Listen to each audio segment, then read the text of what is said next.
Olá, meu querido, olá, minha querida. Sejam todos muito bem-vindos ao nosso canal Universo da Mulher. Aqui é sua amiga e sua irmã Anita Castro e nós estamos começando mais uma partilha do ESG, Estudo Sistematizado da Doutrina Espírita.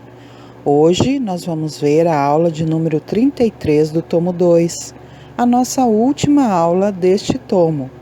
E ela trata sobre as penas e gozos futuros, tendo como objetivos específicos analisar a natureza e as características das penas e dos gozos futuros e refletir sobre a relação entre penas e gozos futuros e livre-arbítrio.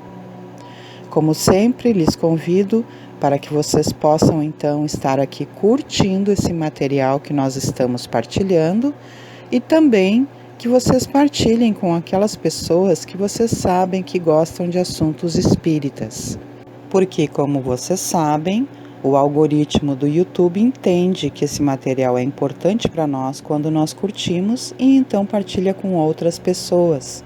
E nós queremos que esse material, meus queridos e minhas queridas, chegue ao maior número de pessoas possível, porque é um material abençoador das nossas vidas e queremos também partilhar essas bênçãos maravilhosas com outras pessoas. Vamos então à leitura do nosso material, como sempre faço, e posteriormente teço breves comentários. Os ensinamentos espíritas sobre as penas e gozos futuros fazem oposição ao materialismo. Cada um é certamente livre de crer no que quiser ou de não crer em coisa alguma. E não toleraríamos mais uma perseguição contra aquele que acredita no nada depois da morte, assim como na promovida contra um cismático de qualquer religião. Combatendo o materialismo, não atacamos os indivíduos, mas sim uma doutrina que, se é inofensiva para a sociedade, quando se encerra no foro íntimo da consciência de pessoas esclarecidas, é uma chaga social se vier a se generalizar-se. A crença de tudo acabar para o homem depois da morte, que toda solidariedade cessa com a extinção da vida corporal, leva-o a considerar como um disparate o sacrifício do seu bem-estar presente em proveito de outrem, donde a máxima, cada um por si durante a vida terrena, porque com ela tudo se acaba. A caridade, a fraternidade, a moral, em suma, ficam sem base alguma, sem nenhuma razão de ser. Para que nos molestarmos, nos constrangermos e nos sujeitarmos a privações hoje, quando amanhã talvez já nada sejamos? A negação do futuro, a simples dúvida sobre outra vida, são os maiores estimulantes do egoísmo, origem da maioria dos males da humanidade. É necessário possuir alta dose de virtude para não seguir a corrente do vício e do crime, quando para isso não se tem outro freio além do da própria força de vontade. A crença na vida futura, mostrando a perpetuidade das relações entre os homens, estabelece entre eles uma solidariedade que não se quebra na tumba. Desse modo, essa crença muda o curso das ideias. Se essa crença fosse um simples espantalho, não duraria, senão um tempo curto. Mas, como a sua realidade é fato adquirido pela experiência, é um dever propagá-la e combater a crença contrária, mesmo no interesse da ordem social. É o que faz o Espiritismo, e o que faz com êxito, porque fornece provas e porque decididamente o homem antes quer ter a certeza de viver e poder ser feliz em um mundo melhor, para a compensação das misérias deste mundo, do que a de morrer para sempre. Completando essas ideias, Allan Kardec nos esclarece o seguinte: tirai ao homem o espírito livre e independente, sobrevivente à matéria, e fareis dele uma simples máquina organizada, sem finalidade nem responsabilidade, sem outro freio, além da lei civil e própria a ser explorada como um animal inteligente. Nada esperando depois da morte, nada obsta a que aumente os gozos do presente. Se sofre, só tem a perspectiva do desespero e o nada como refúgio, com a certeza do futuro de encontrar de novo aqueles a quem amou e com o temor de tornar a ver aqueles a quem ofendeu, todas as suas ideias mudam.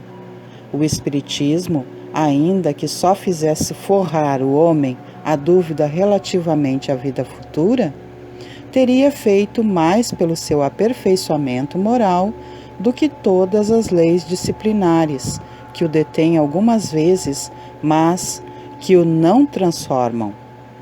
A doutrina espírita, no que respeita às penas futuras, não se baseia numa teoria pré-concebida. Não é um sistema substituindo outro sistema. Em tudo, ela se apoia nas observações, e são estas que lhe dão plena autoridade. Ninguém jamais imaginou que as almas, depois da morte, se encontrariam em tais ou quais condições.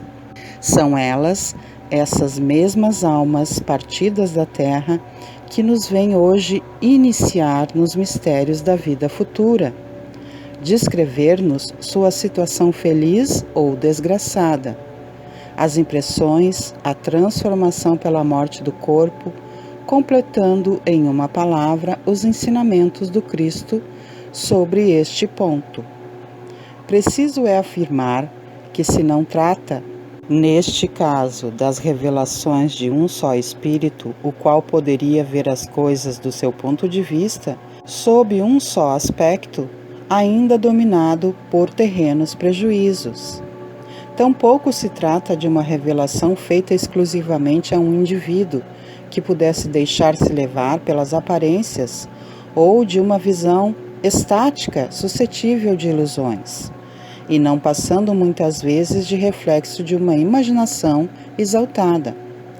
Trata-se, sim, de inúmeros exemplos fornecidos por espíritos de todas as categorias, desde os mais elevados aos mais inferiores da escala, por intermédio de outros tantos auxiliares, médiuns, disseminados pelo mundo, de sorte que a revelação deixa de ser privilégio de alguém, pois todos podem prová-la, observando-a, sem obrigar-se à crença pela crença de outrem. Com o Espiritismo, a vida futura deixa de ser simples artigo de fé, mera hipótese.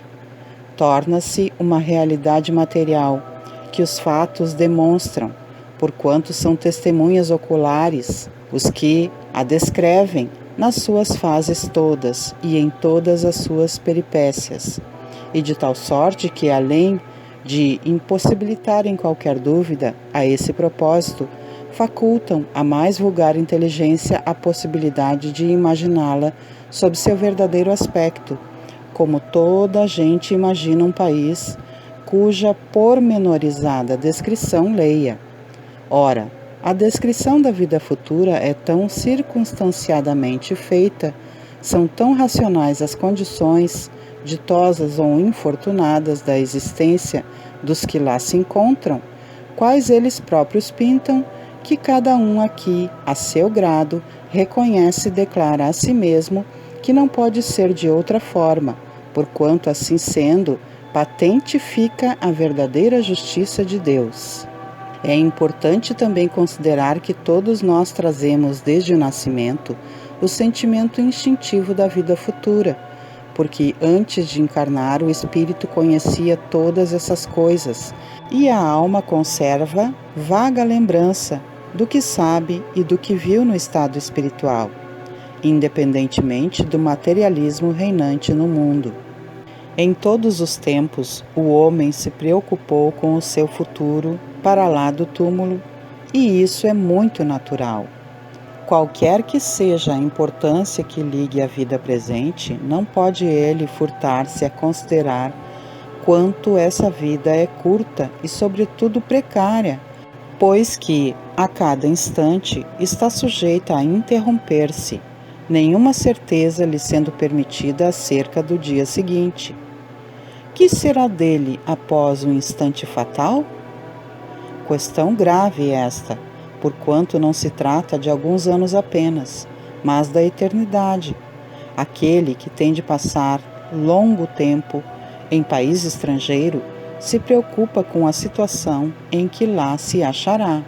Como então não nos havia de preocupar em que nos veremos, deixando este mundo, uma vez que é para sempre? A ideia do nada tem qualquer coisa que repugna a razão. O homem que mais despreocupado seja durante a vida, em chegando o momento supremo, pergunta a si mesmo o que vai ser dele e, sem o querer, espera. Crer em Deus, sem admitir a vida futura, fora um contrassenso.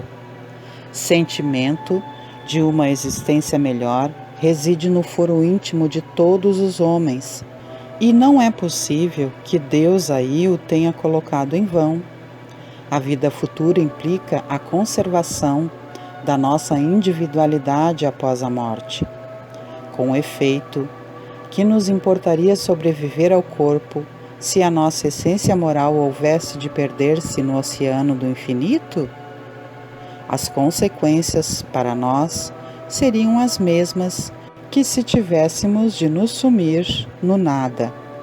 O intercâmbio mediúnico representa outra forma de comprovação da sorte das pessoas após a morte do corpo físico.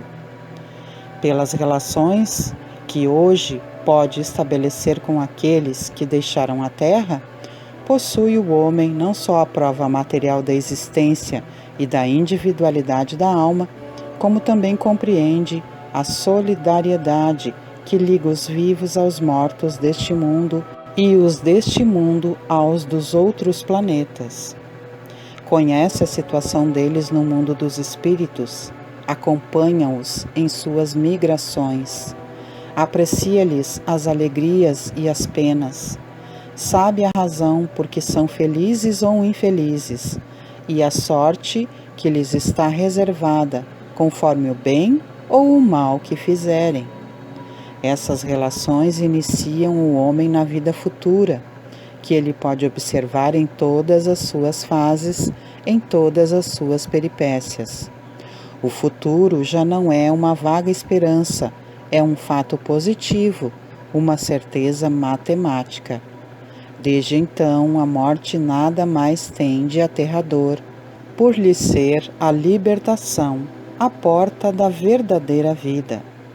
Se a razão repele, como incompatível com a bondade de Deus, a ideia das penas irremissíveis, perpétuas e absolutas, muitas vezes infligidas por uma única falta, a dos suplícios do inferno, que não podem ser minoradas nem sequer pelo arrependimento mais ardente e mais sincero, a mesma razão se inclina diante dessa justiça distributiva e imparcial, que leva tudo em conta, que nunca fecha a porta ao arrependimento e estende constantemente a mão ao náufrago, em vez de o empurrar para o abismo.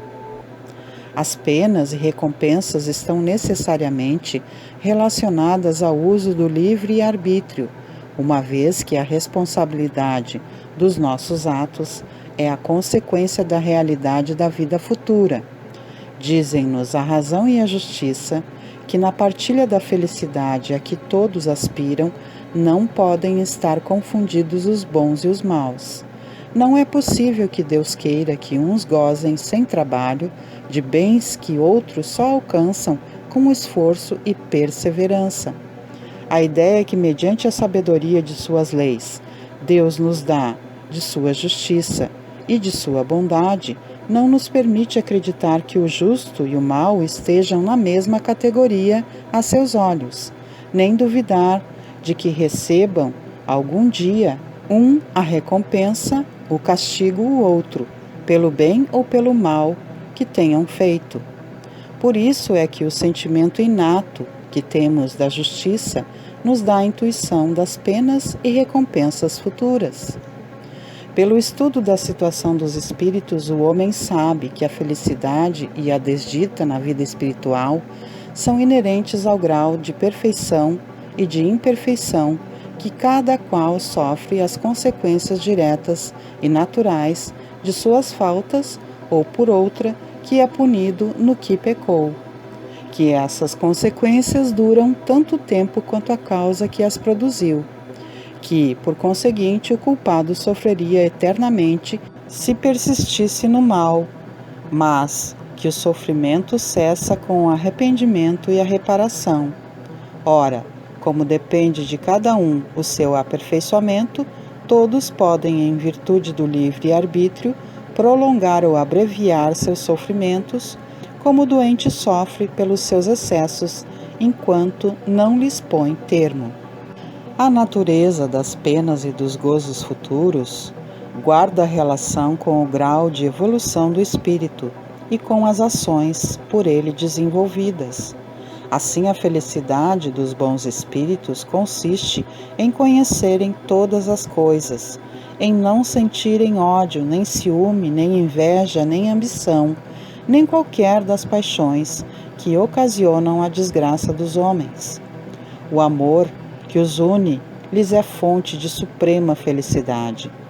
Não experimentam as necessidades, nem os sofrimentos, nem as angústias da vida material.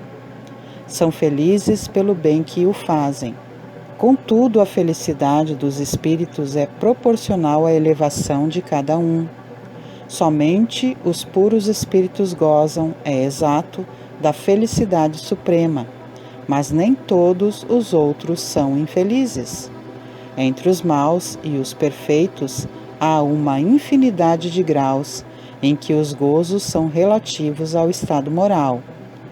Os que já estão bastante adiantados compreendem a aventura dos que os precederam e aspiram a alcançá-la, mas esta aspiração lhes constitui uma causa de emulação, não de ciúme.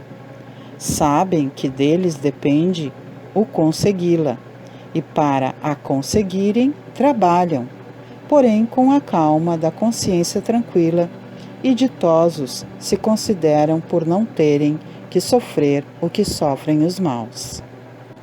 Por outro lado, os sofrimentos dos espíritos inferiores são tão variados como as causas que os determinam e proporcionados ao grau de inferioridade, como os gozos o são ao da superioridade.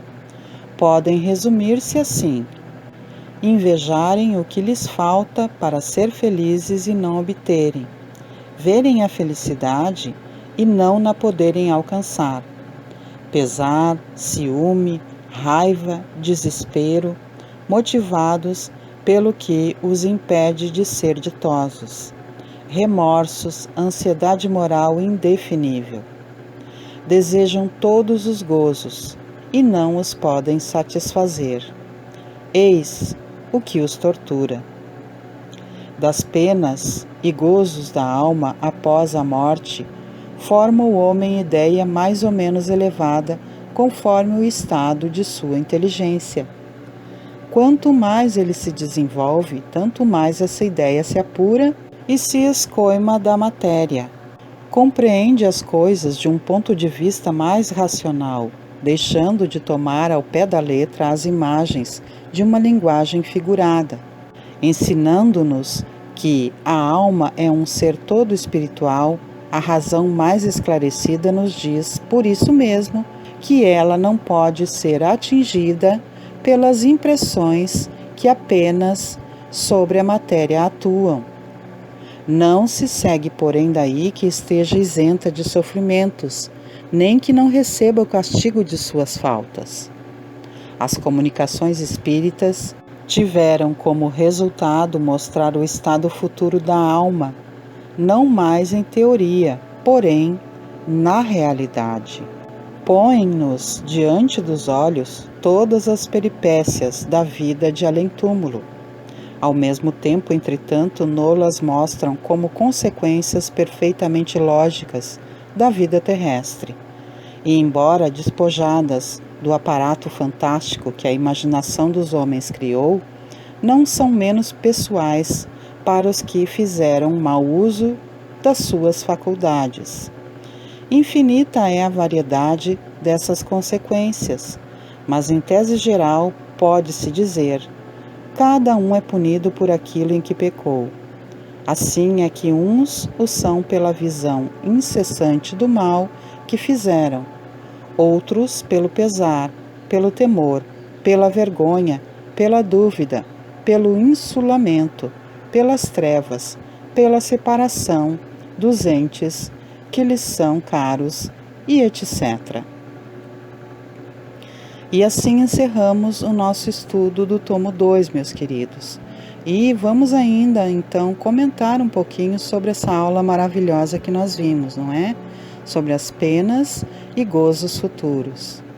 É importante que a gente compreenda plenamente que as penas e os gozos futuros vão depender única e exclusivamente do nosso comportamento, do nosso aperfeiçoamento, da nossa busca de melhoria ou da nossa inferioridade, dos nossos enganos, da nossa arrogância, de tudo aquilo que causamos de males, tanto para nós mesmos como para os outros. Então, precisamos compreender, meus queridos, que tudo depende da nossa evolução, da nossa boa vontade, da nossa dedicação.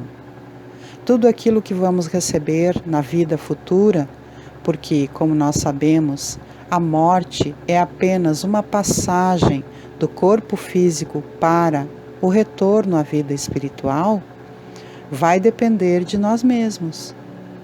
Então, que busquemos dia após dia a nossa autoevolução, que busquemos através da prática da caridade, do amor, da boa vontade, da dedicação, da prática do bem, o nosso crescimento, para que quando chegarmos na vida futura, possamos provar das bênçãos infinitas que Deus tem preparadas para todos nós, e que vai depender única e exclusivamente da nossa boa vontade de crescermos, de evoluirmos, de fazermos o melhor pelos nossos irmãos, por nós mesmos e pelo todo.